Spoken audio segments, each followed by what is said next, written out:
मुझे कोई ये बता दे कि लेबनान में सीज फायर कब हुआ, कहाँ हुआ, और ईरान गलत कैसे है। ईरान अगर डील पर नहीं आ रहा है, ईरान अगर बातचीत नहीं कर रहा है, धमकी दे रहा है, जंग की तैयारी कर रहा है, गलत कैसे है। ईरान की पहली शर्त थी लेबनान में सीज फायर हो, लेकिन इजराइल सीज फायर फॉलो नहीं कर रहा है, हमला कर रहा है, बमबारी कर रहा है, लोगों के घरों को उड़ा रहा है। एक बार फिर से लेबनान की एक नौजवान लड़की जो पत्रकार थी, जिनका नाम अमल खलील था, अमेरिका की छूट के बाद जो अमेरिका खामोश है, उसका रिजल्ट ये रहा कि एक और लेबनीज पत्रकार के ऊपर बमबारी कर डाली गई। असल में ये अपना काम कर रही थी, जहां इजराइल ने बमबारी की थी, ये उस जगह रिपोर्टिंग करने गई थी खलील। हुआ ये कि इजराइल ने दोबारा वहां पर बमबारी कर डाली। जब घंटों तक ढूंढा गया तो मलबे में ये दबी हुई मिली, और जब तक ये इस दुनिया से जा चुकी थी। तो इजराइल जो बमबारी कर रहा है, अरे भाई लेबनान में बमबारी जो कर रहा है, तो मुझे बताओ सीज फायर कहां है। सोचिए, इजराइल के द्वारा 62,000 घर लेबनान में तबाह कर दिए गए हैं। 62,000 घर। पिछले 12 घंटे में उसने दिन और रात में भी हमला किया। दिन में जो हमला किया था लेबनान पर, सबूत मैं आपको दे रहा हूं। उधर कहा जा रहा है कि लेबनान में जो हिजबुल्लाह है उसने हमला किया इजराइल को निशाना बनाकर। इंटरनेशनल फौज जो वहां तैनात है, उसके अंतर्गत एक और फ्रांसीसी फौजी जो था वो लपेटे में आ गया और उसकी भी मौत हो गई। वहीं मेरे दोस्तों, फ्रांस के राष्ट्रपति इमैनुअल मैक्रोन ने इजराइल से मांग की है कि लेबनान से बाहर निकल जाओ, लेबनान की जमीन से इजराइल की फौज पीछे हटे। बातचीत में अमेरिका इजराइल ने लेबनान की बातचीत में हमें शामिल नहीं किया। हम बातचीत की टेबल पर नहीं है, लेकिन हम कह देना चाहते हैं हमें बातचीत की टेबल की जरूरत नहीं है, क्योंकि हम लेबनान के साथ हैं। Pour le reste, les formats de discussion, être autour d'une table, pas autour d'une table et autres, me paraissent des questions plutôt secondaires. À chaque fois que nous agissons pour notre part, nous essayons d'avoir tout le monde autour de la table, comme on l'a fait vendredi dernier en réunissant 49 États pour la réouverture d'Ormuz. Je pense que c'est mieux quand on fait travailler tout le monde, et donc je pense que l'intérêt du Liban, c'est en particulier que beaucoup des États voisins et des États de la région soient engagés dans cette discussion, pour qu'ils puissent y prendre leur juste place. Et la France n'a pas besoin d'être à une table où qu'elle soit pour être aux côtés du Liban. Ça n'est pas conditionné, ça n'est pas un format de négociation comme on appelle ça. मैंने एक हफ्ता पहले ही कहा था और आज फिर से कह रहा हूं, दिमाग में ये बात डाल लीजिए। इजराइल एक भी दिन ऐसा नहीं गुजारता जिस दिन वो कत्ल किसी का ना करे। यह उसकी फितरत है। जब ईरान से नहीं लड़ पाया, जीत नहीं पाया और ईरान ने पलट कर पेल दिया, तो अब लेबनान पर वो हमला कर रहा है, सो कर रहा है। अब उसने गाजा पर भी बमबारी की है, दोबारा। कल भी की थी, परसों भी की, तरसों भी की। फिर उसने बमबारी की। 5 गाजा के लोग मारे गए हैं, 10 घायल हुए हैं। जो बड़े बनते हैं ना पक्के मुसलमान, सफ़ेद झब्बा पहन के अरब के, खामोश हैं। जबकि जो तस्वीर अब हमारे पास आ गई, क्या उन्होंने नहीं देखी होगी? ये बैतुल मुकद्दस ज़रा देख लीजिए, क्या हाल हो गया है। अल्लाह अकबर, अल्लाह अकबर। बैतुल मुकद्दस में मुसलमान नहीं जा पा रहा, लेकिन मस्जिद अल अक्सा में यहूदी जा रहे हैं, नाच रहे हैं, गा रहे हैं। उनके मज़हब के जो चीज़ें हो रही हैं वो वहाँ कर रहे हैं। यूएई खामोश, सऊदी अरब खामोश, बहरीन खामोश, कतर खामोश, इजिप्ट खामोश, सारे देश खामोश हैं। और ईरान अगर बोलता है और फिर लड़ता है एक साथ कई देशों से, तो फिर वो भारत के वो लिफाफे वाले मुसलमान, जिनको चुपके से कहीं से लिफाफा आता है, वो कहने लगे, अरे ये इसने, ईरान ने अपने डील में गाजा को शामिल नहीं किया। गाजा फिलिस्तीन का नाम नहीं है। हम तो पहले ही कह रहे हैं कि अरब तो गंदे हैं, अरब तो बुरे हैं, लेकिन ईरान कौन सा अच्छा है। अबे अपने लिए लड़ा और ईरान ही वो देश है जो हमेशा इजराइल के खिलाफ बोला, फिलिस्तीन के लिए हमेशा बोला। जहां तुम्हारे अरब खामोश रहे वहां बोलता रहा। अब तुम जबरदस्ती की अड़ी करो कि नहीं, क्योंकि देखिए ऐसा है, कुछ लोगों को है दिक्कत। ईरान जो जीता है और ईरान का जो ये जलवा है, अब जो ईरान की ताकत निखर कर उभर कर सामने आई है, भारत में ऐसे ढके छुपे यजीदियों के चेहरे से नकाब हटा है। समझ रहे हो, नकाब हटा है। अब वो एक्सपोज हो गए हैं। अब क्योंकि उनके दिल में है नफरत, तो मुंह से साबित कर रहे नहीं नहीं हम तो खामनाई की बड़ी इज्जत करते हैं, ईरान की इज्जत करते हैं, ईरान जो है जैसा भी है हमारा भाई है, मुस्लिम कंट्री है। लेकिन ये ईरान ने जो डील की है इसमें फिलिस्तीन का, गाजा का नाम क्यों नहीं है? 12 डेज वार में सुअर की जात ये बता, फिलिस्तीन का नाम लेकर, गज्जा का नाम लेकर किसने इजराइल पर मिसाइलें बरसाई थी? फिलिस्तीन गाजा का नाम लेकर इस जंग में भी किसने बदला इजराइल से लिया?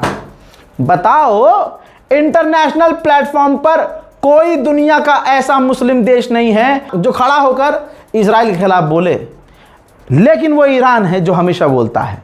लेकिन वही वाली बात आ गई ना कि सब में अच्छा, सब में बेहतर अगर ईरान है तो इनको उंगली करनी, नहीं नहीं नहीं ऐसे कैसे, नहीं नहीं, जब तक ईरान भाई साहब मेरे मन की और मेरे मतलब की बात नहीं करेगा मैं नहीं मानूंगा कि ईरान अच्छा है। तो तकलीफ है भैया, बैकग्राउंड ख़राब है, नस्ल गंदी है, समझ रहे हो, खून बोल रहा है। उसको बेचारे को लगता था कि मैं मुसलमान हूँ, मैं पक्का मुसलमान हूँ, मैं अच्छा मुसलमान हूँ, लेकिन अब उसका खून जो उसको बेचारे को खुद नहीं पता था फड़फड़ा रहा है। ईरान की ताकत देखकर, ईरान की जीत देखकर, ईरान का नाम देखकर फड़फड़ा रहा है कि अरे ये क्या हो रहा है मुझे, अरे मुझे कुछ ना कुछ तो बोलना पड़ेगा। ओहो मेरा बाप, मेरा दादा, मेरा परदादा यजीद तो नहीं, अरे यजीद, हाँ ये वाला सीन हो रहा है। दोस्तों कल एक घटना और हुई है। इजराइल का एक कॉन्वॉय गुजर रहा था, काफिला गुजर रहा था, जिसमें बेंजीवीर था। और बेंजीवीर तो खुले में कहता है कि फिलिस्तीनियों को कत्ल कर दो। उसका काफिला गुजर रहा था, फिलिस्तीन का एक 12 साल का बच्चा था जो सड़क के किनारे था। काफिले ने, इजराइल के मिनिस्टर के काफिले ने उसे कुचल दिया और बच्चा शहीद हो गया। सैटेलाइट इमेज से गाजा दिखा देता हूं, देख लीजिए यह गाजा क्या हाल किया है। और रिकॉर्ड निकाल लेना कि ईरान गाजा के लिए कितना बोला है और यूएई, सऊदी अरब गाजा के लिए कितना बोले हैं। सिर्फ बोलने की बात नहीं है, अगर एक्शन की भी बात आए तो तुम अपने बाप को खड़ा कर देना कि भैया कितने तुम्हारे बाप ने इजराइल के खिलाफ आवाज़ उठाई है और हम ईरान को खड़ा कर देंगे, वो बता देगा। तुम अपने बच्चों को ले आओ कि उन्होंने फिलिस्तीन गाजा के लिए कितनी आवाज़ उठाई, हम अपने बच्चों को ले आएंगे कि भैया फिलिस्तीन गाजा के लिए ईरान की मस्जिदों में, बारगाहों में कितनी दुआएं करवाई गई हैं। यहां तो भाई साहब इतने डरपोक जो आज ईरान पर सवाल कर रहे हैं, उनका खुद का मौलवी इतना डरपोक के मस्जिद में फिलिस्तीन के लिए दुआ नहीं करवाते थे कि कहीं उत्तर प्रदेश पुलिस को भनक लग गई, गिरफ्तार हो जाएंगे। समझे? तो तुम औकात में रहो। सीसीटीवी फुटेज देखिए, वेस्ट बैंक की है। वेस्ट बैंक में इजराइल के सेटलर्स फिलिस्तीनियों के मकानों में दिन दहाड़े आग लगा रहे हैं। उधर हिजबुल्लाह ने किया है क्लेम कि हमने इजराइल के 5 ड्रोन को मार गिराया है। आइए अब ईरान की भी झलक देख लीजिए। पूरी रात गुजर गई है, 54वां दिन है, 54वां दिन। एक भी रात अमेरिका इजराइल की बमबारी जब हो रही थी तब भी ईरान के लोग सड़कों पर थे। आज भी अपनी सरकार के समर्थन में हैं, लड़ने को इजराइल अमेरिका से तैयार हैं। माहौल अमेरिका और इजराइल ने यह बनाया है कि भैया अब लड़ाई नहीं हो रही है। मानना यह भी है एक्सपर्ट का कि इजराइल अमेरिका की औकात नहीं कि अब दोबारा ईरान से मैदान जंग में उतरे, लेकिन डर तो बना हुआ है कि ये धोखे से कुछ भी कर सकते हैं। लेकिन ईरानी आवाम सड़कों पर है और ये बता रही है कि अरे दुश्मन सुन ले, हम तेरे किसी भी हमले से डरने वाले नहीं हैं। उधर अचानक से ईरान के अंदर एक्टिविटी हुई है, एयर एक्टिविटी। तनाव बढ़ गया, घबराहट हो गई कि भाई ये क्या हो रहा है। तो ईरान ने खुद सफाई दी कि ये हमारी एयर ड्रिल है। रात के अंधेरे में ईरान की एयरफोर्स ड्रिल कर रही है। रशिया में जो ईरान की एम्बेसी है भाई, वो भी खेल रही है। ये देखिए लिखा है कि जेडी वेंस पाकिस्तान आ रहे हैं डील के लिए। ये देखिए और मोरी मैया, ऐसे कौन रोस्ट करता है भाई। देखिए फीफा वर्ल्ड कप में वही देश जा पाते हैं, वही टीम जा पाती है जो कंपटीशन, जो उससे नीचे का कंपटीशन है वो क्लियर करती है, एंट्रेंस समझ लीजिए क्लियर करती है।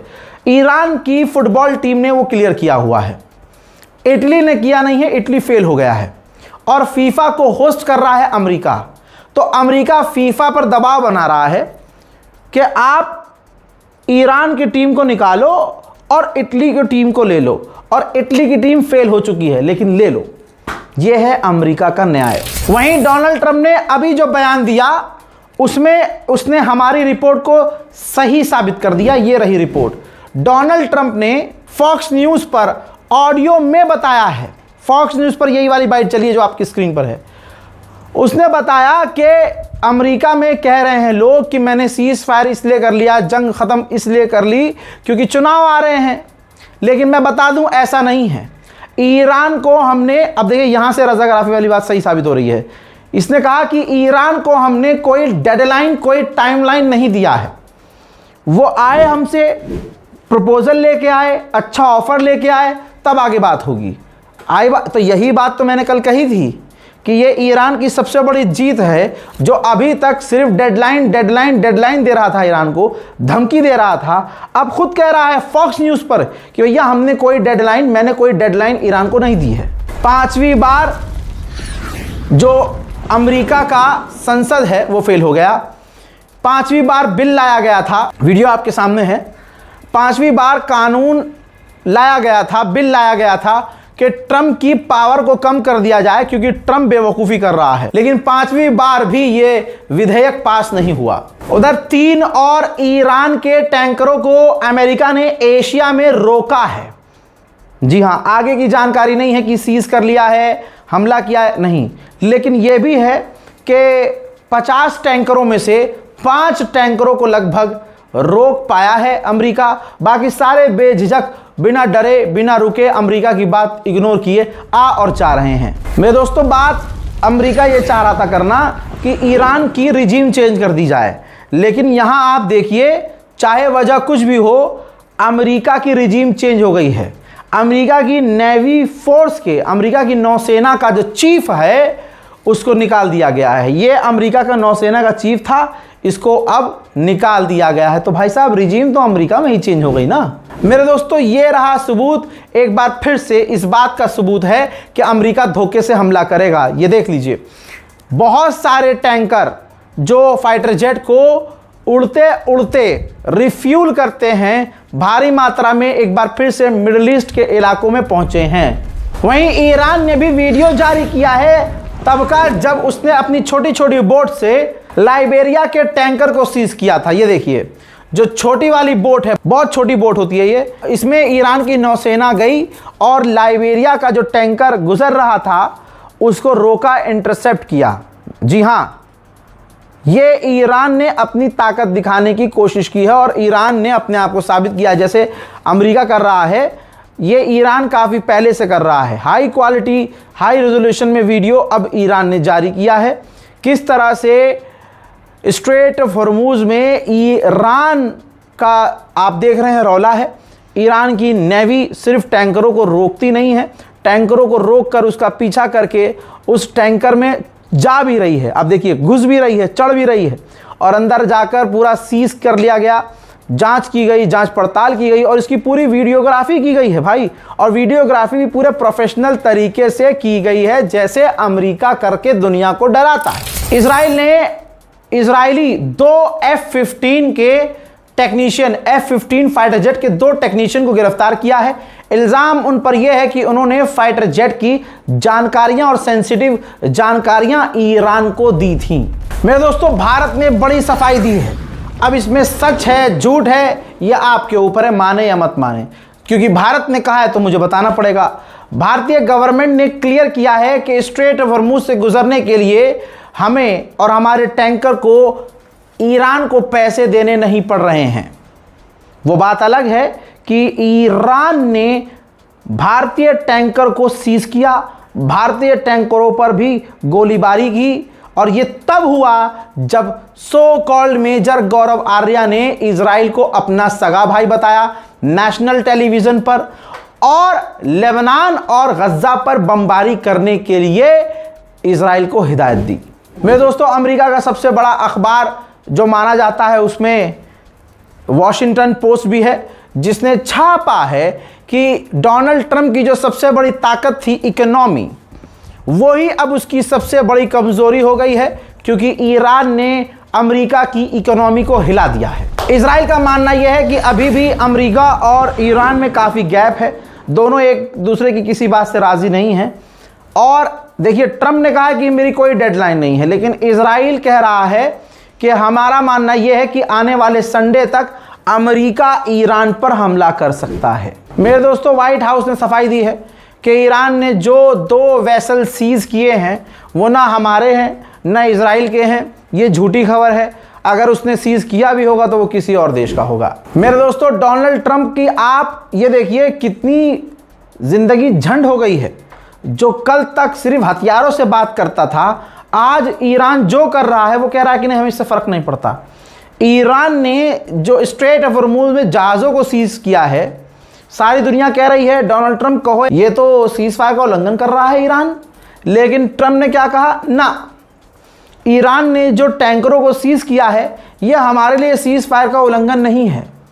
बेचारे को करना पड़ रहा है क्योंकि वो अपने लोगों को सैलरी नहीं दे पा रहा है। रशियन ऑफिशियल ने कहा है कि रशिया और चाइना कभी ये नहीं चाहेंगे, कभी अलाउ नहीं करेंगे कि स्ट्रेट ऑफ हॉर्मुज़ को अमेरिका कंट्रोल करे। मेरे दोस्तों, जो बात रजा कह रहा था आपसे, सुन लीजिए। अब ईरान के ऑफिशियल ने मीडिया में आकर अब कहा है, अपनी मीडिया में, ये है IRGC के ऑफिशियल।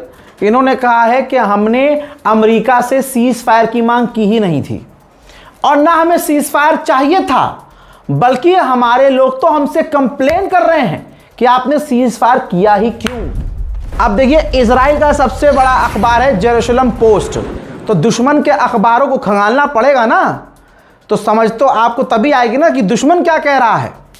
दुश्मन अपने साथी के बारे में छाप रहा है, और यह खबर मैं आपको कल, परसों और तरसों, पिछले 3 दिन में लगातार दे चुका हूं, जिसमें जेरूशलम पोस्ट ने, इजराइल के अखबार ने अब कंफर्म किया है कि अमेरिका को हथियारों की, मिसाइल्स की और इंटरसेप्टर की कमी हो रही है।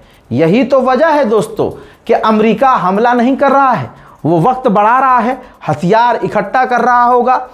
हथियार अब वो समझ चुका है कि ईरान की ताकत क्या है, तो वो उस हिसाब से हथियार इकट्ठा कर रहा होगा, और जब भी हमला करेगा धोखे से हमला करेगा।